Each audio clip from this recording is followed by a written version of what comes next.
dahil hindi kaganda ang aking analytic. Pero kung pinapangako ko sa inyo, lahat ng ginagawa nyo sa akin, ibabalik ko sa iba.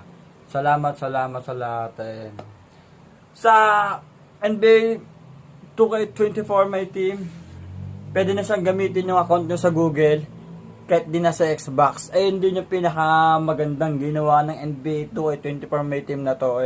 Kasi pwede na siyang Google account, di na sa Xbox, diba? Yung iba nga nahihirapan kasi wala daw Xbox. Yun lang ang ibabalita ko sa inyo, update na, tsaka napakaganda ng profile ng NBA 2K24. Ang profile nila nakatalikod si Devin Booker. Si Devin Booker. Sa Phoenix Sun. And salamat sa lahat, salamat talaga. And salamat sa nag-subscribe sa akin. Salamat sa mga nagsasabi sa akin, scammer ako. Pero hindi totoo yan. Lahat ng ginagawa ko legit. Let's go!